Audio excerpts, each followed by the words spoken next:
Ismim Amira. Yoshim 28 da.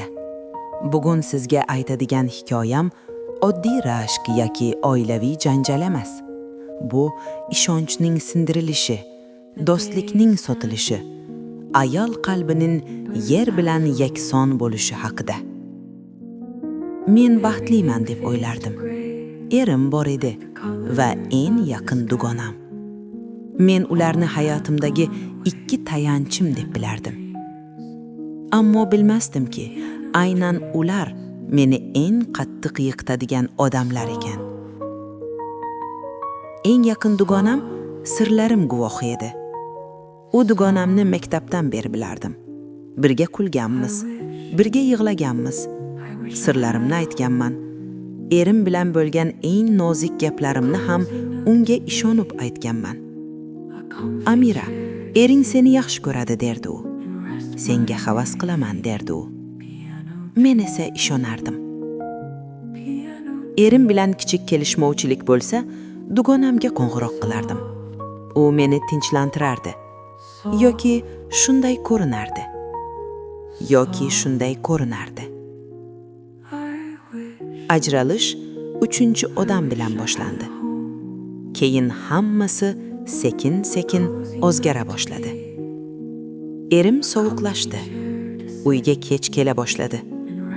Telefonini yashirib gaplashardi. Men esa o'zimni ayblardim. Balki yetarli ayol emasman. Balki ko'p gapiraman. Dugonam esa doim yonimda edi. Yig'laganimda bag'riga bosardi. Ammo men bilmasdim. U meni yupatayotgan paytda erimni yo'ldan urayotganini. Haqiqat ochilgan kun men sindim. Bir kuni tasodifan bildim. Telefon xabari. Ism tanish edi. Dugonam. Qo'llarim qaltiradi.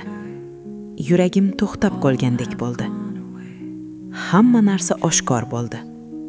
Ular yashirincha uchrashib yurishgan. Mendan yashirib. Mening uyimda kulib o'tirib. Men erimdan so'radim. U inkor qilmadi. Kechir Amira. Hammasi shunday bo'lib ketdi dedi xolos. Shu so'z bilan 7 yillik ishonchni ko'mib tashladi. Ajraldik. Lekin azob tugamadi. Men sindim. Yig'ladim. Tunlar bilan uxlamadim. Ammo eng og'iri hali oldinda ekan. Bir necha oy o'tib bildim. Ular birga Toshkentga ketishibdi. Erim va mening yaqin dugonam birga yashab yurishibdi. Rasm qo'yishibdi, kulishibdi. Men esa har kuni o'zimni yig'ib yashashga majbur edim. Eng og'ir savol: men nima xato qildim? Nega aynan men? Javob yo'q edi. Faqat bitta haqiqat bor edi.